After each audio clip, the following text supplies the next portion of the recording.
Assalamualaikum warahmatullahi wabarakatuh. Perkenalkan, nama saya Siva Nurhayati dari kelas 10 MIA 3.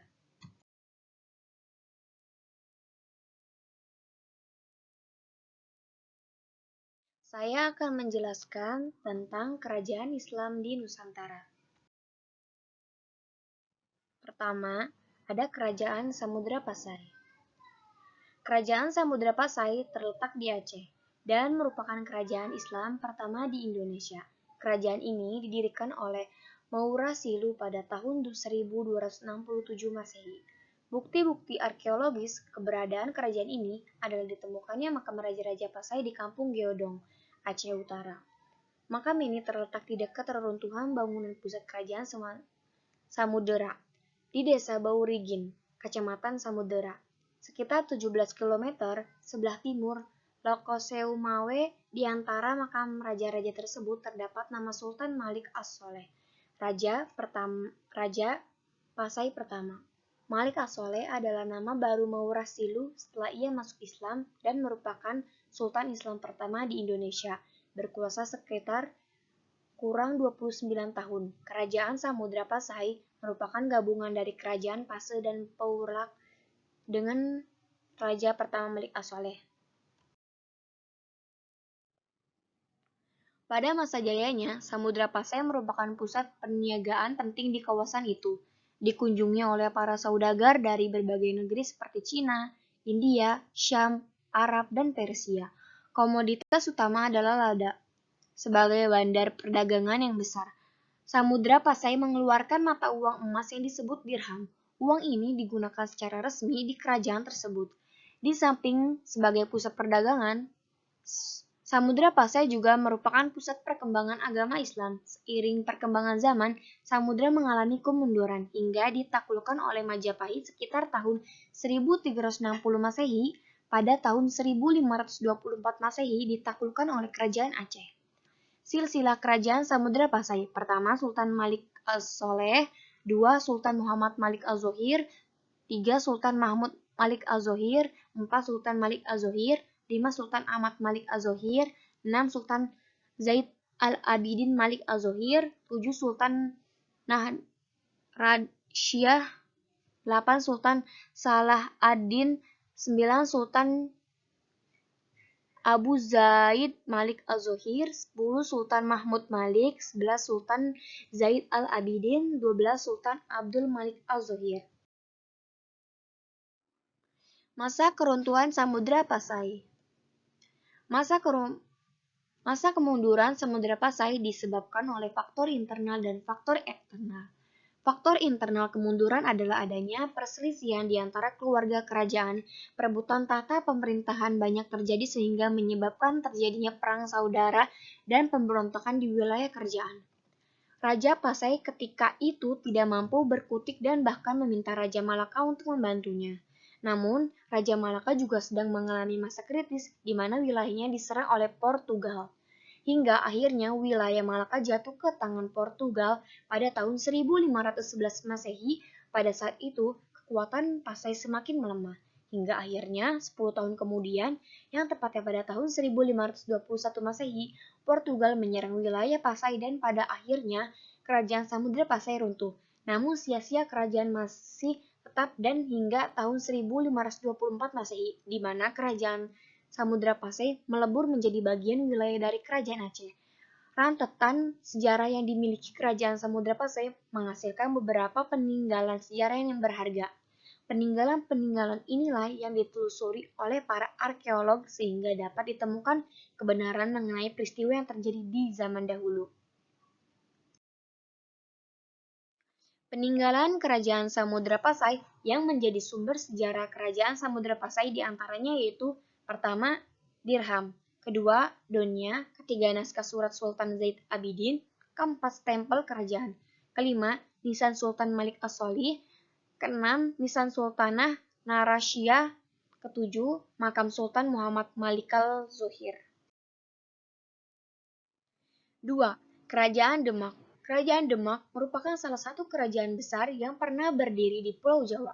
Selain itu, kerajaan tersebut memegang peranan penting dalam penyebaran agama Islam di kawasan Nusantara. Kerajaan Demak resmi berdiri beberapa saat setelah keruntuhan Kerajaan Majapahit, yakni sekitar 1481 Masehi atau 1403 tahun Saka. Majapahit sendiri kali berakhir dikuasai oleh Prabu Brawijaya V, Kartabumi, dan Demak merupakan kadipaten di bawah naungan kerajaan Hindu-Buddha tersebut.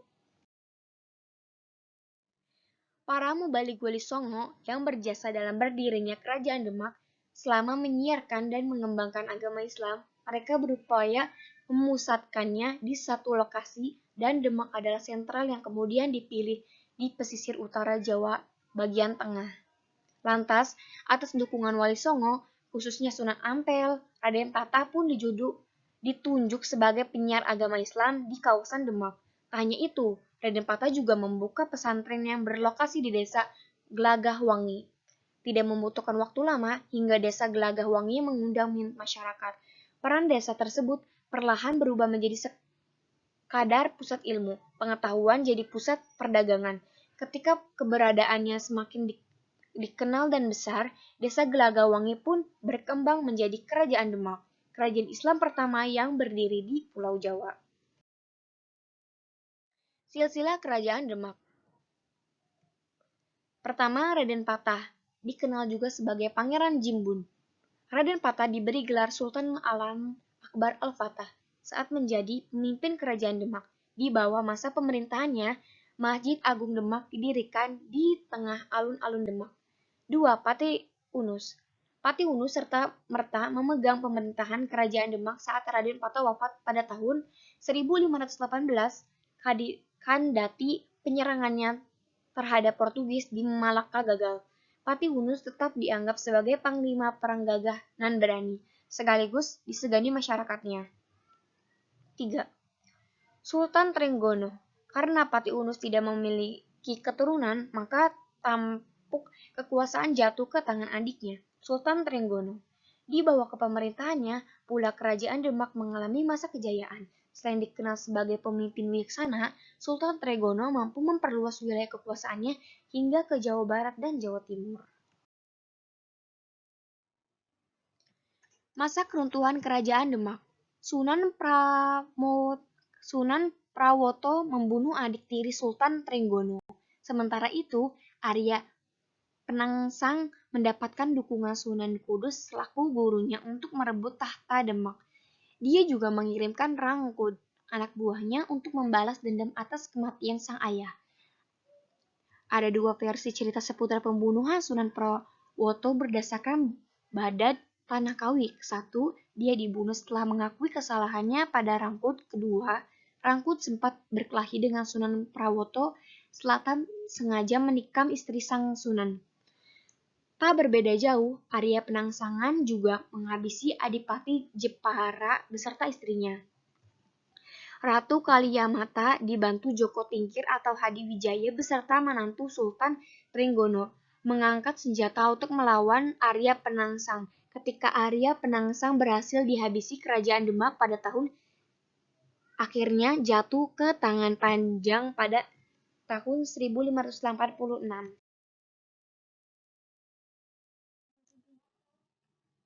Peninggalan Kerajaan Demak. Pertama, Masjid Agung Demak. Bangunan ini adalah peninggalan yang paling terkenal dan menjadi saksi bisu kejayaan Kerajaan Demak. 2. Pintu Bledek. Kata bledek yang berarti petir membuat peninggalan dikerap sebut sebagai pintu petir.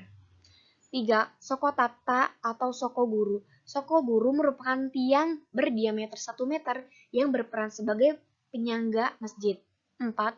Dampar Kencana. Dampar Kencana merupakan singgasana para raja atau sultan yang pernah memimpin Kerajaan Demak. 3. Kerajaan Cirebon. Kerajaan Cirebon merupakan sebuah kerajaan bercorak Islam ternama yang berasal dari Jawa Barat. Kesultanan Cirebon berdiri pada abad ke-15 dan 16 Masehi. Kesultanan Cirebon juga merupakan pangkalan penting yang menghubungkan jalur perdagangan antara Pulau Kesultanan Cirebon berlokasi di pantai utara Pulau Pulau Jawa yang menjadi pembatas antara wilayah Jawa Tengah dan Jawa Barat. Ini membuat Kesultanan Cirebon menjadi pelabuhan sekaligus jembatan antara dua kebudayaan, yaitu budaya Jawa dan budaya Sunda. Sehingga Kesultanan Cirebon memiliki suatu kebudayaan yang khas tersendiri, yaitu kebudayaan Cirebon yang tidak didominasi oleh kebudayaan Jawa maupun budaya Sunda.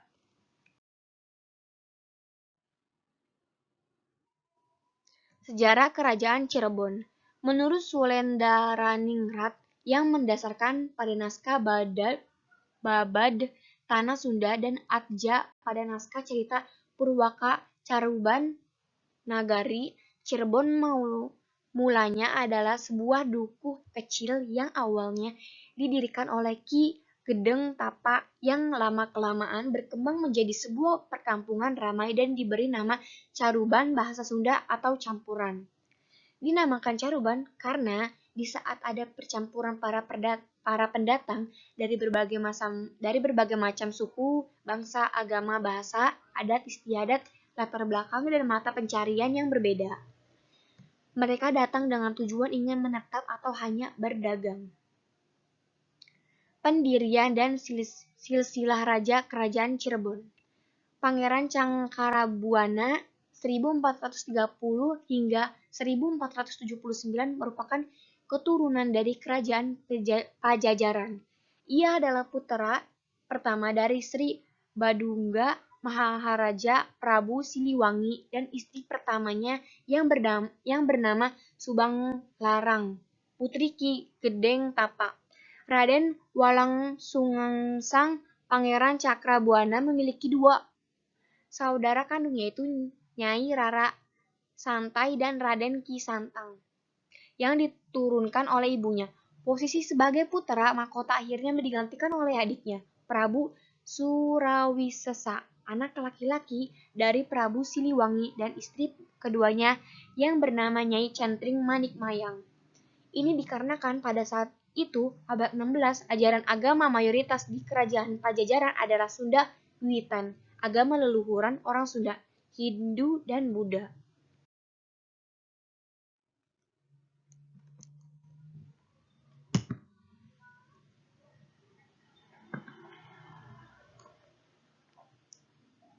Sejarah timbulnya keempat keraton. Sejarah Cirebon dimulai dari Kampung Kebon Pesir pada tahun 1445 dipimpin oleh Ki Danusela.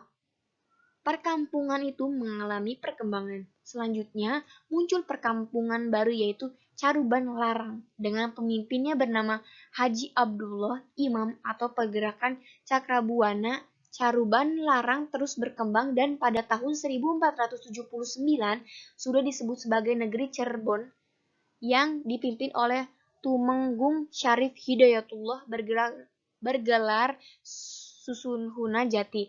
Susuhuna Jati meninggal pada tahun 1568 dan digantikan oleh Pangeran Emas yang bergelar Penembahan Ratu. Pada tahun 1949, Pangeran Karin yang bergelar Panembahan Girilaya menggantikan Penembahan Ratu. Penembahan Girilaya wafat pada tahun 1666. Untuk sementara, Pangeran Wangsakerta diangkat sebagai Susuhuna Cirebon dengan gelar Penembahan Tohpati tahun 1677.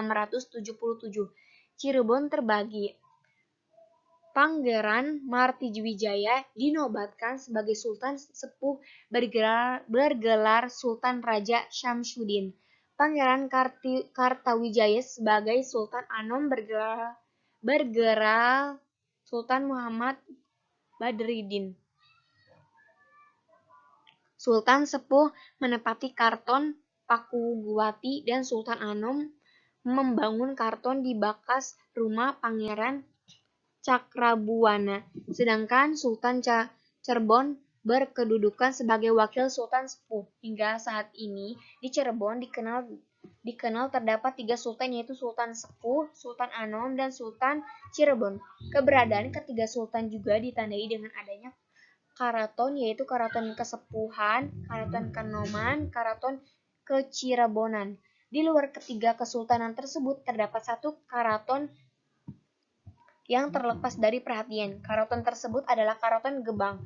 Menelusuri Cirebon dan kawasan pantai utara Jawa Barat memegang akan banyak menjumpai tinggalan yang berkaitan dengan sejarah Cirebon dan Islamisasi Jawa Barat. Beberapa bangunan sudah banyak dikenal masyarakat seperti Karaton Kesepuhan, Kenoman, dan Kecirobonan, Taman Syunyarangi, serta kompleks makam Gunung Sambung dan Gunung Jati. Masa keruntuhan Kerajaan Cirebon. Runtuhnya Kerajaan Cirebon tidak lepas dari bangkitnya kekuatan pemerintah baru di Pulau Jawa, yaitu VOC, dan Kesultanan Banten di wilayah barat Cirebon beserta Kesultanan Mataram di wilayah timur Cirebon. Cirebon runtuh bukan karena serangan musuh, melainkan karena dipecahnya Kerajaan Cirebon menjadi beberapa kesultanan. Runtuhnya Kerajaan Cirebon terjadi pada tahun 1678 Masehi. Kerajaan Cirebon didirikan pada tahun 1479 dengan raja pertamanya Syarif Hidayatullah, Sunan Gunung Jati. Sebelum tahun itu, Cirebon hanya sebuah pemerintahan setingkat kecamatan yang diperintah oleh Pangeran Cangkrabuana. Kala itu, Cirebon di bawah kekuasaan kerajaan Raja Galuh yang juga merupakan bawahan kerajaan Pajajaran.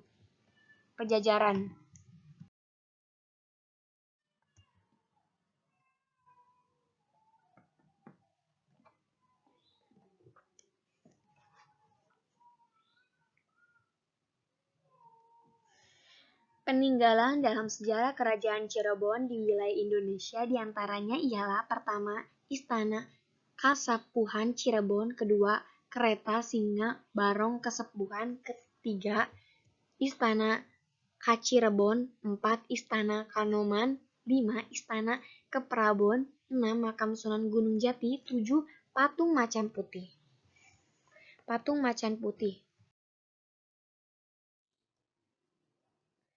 4.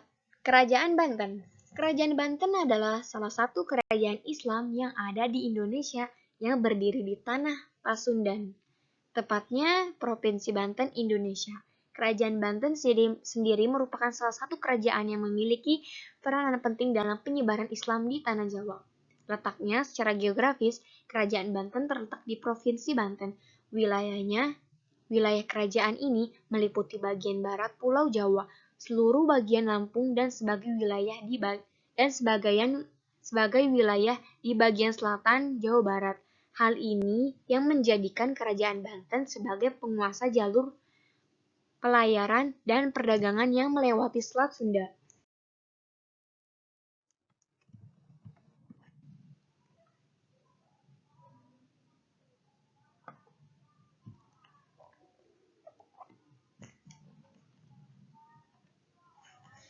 Sejarah Kerajaan Banten. Sebelum abad 13, wilayah Banten adalah tempat yang sepi dari jalur perdagangan. Asalnya setelah Sunda di kala itu bukan termasuk jalur perdagangan. Laut Jawa lah yang memiliki peranan penting dalam jalur pelayaran dan perdagangan.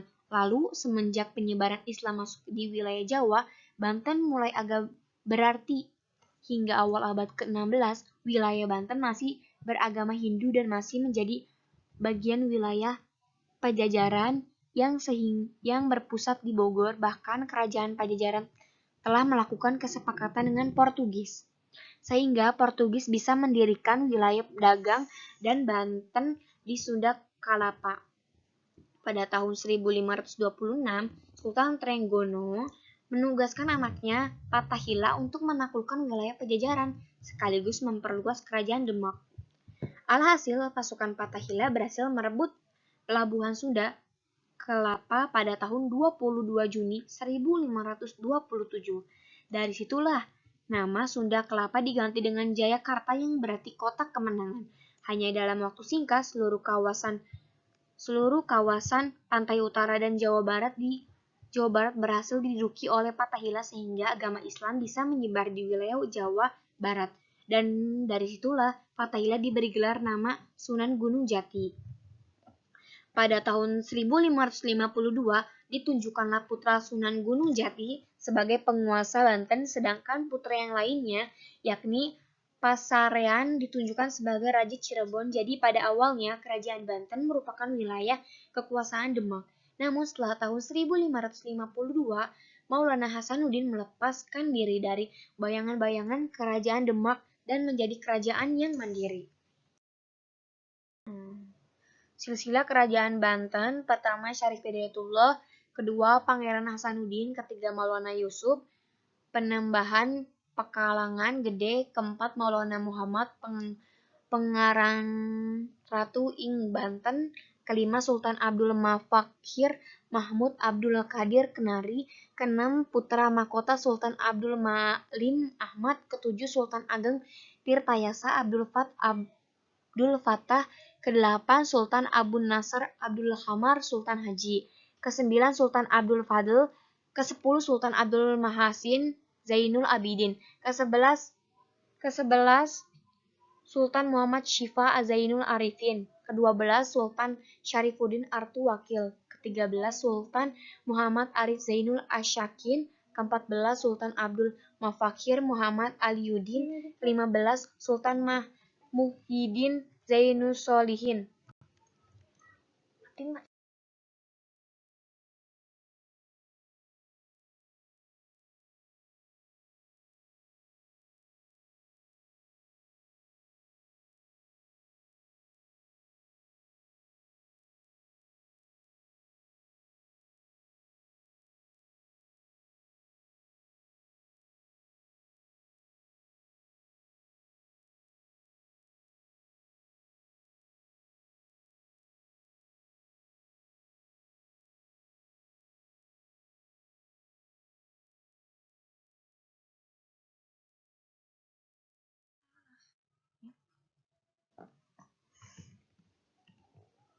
Masa keruntuhan Kerajaan Banten.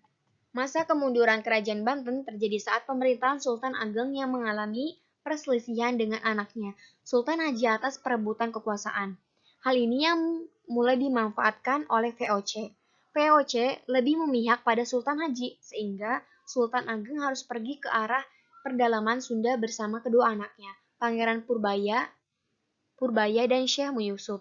Tetapi pada tahun 1963, Sultan Ageng berhasil ditangkap dan dipenjara di Batavia. Dilanjutkan dengan Syekh Yusuf pada tahun 14 Desember dan Pangeran Purbaya yang menyerahkan diri. Atas kemenangannya, Sultan Haji menghadiahkan wilayah Lampung kepada VOC. Setelah wafat Sultan Haji, Banten sepenuhnya dikuasai oleh Hindia Belanda, sehingga pengangkatan Sultan harus mendapat persetujuan Gubernur Jenderal Hindia Belanda.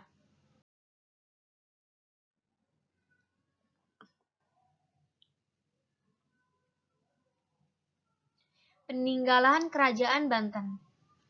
Pertama, Masjid Agung Banten. Kedua, Istana Keraton Kaibon. Ketiga, Istana Keraton Surosowan. Keempat, Banten Spellwijk Danau Tasikdari. Keenam, Vihara Avalokiteshvara. Ketujuh, Mariam Ki Amuk.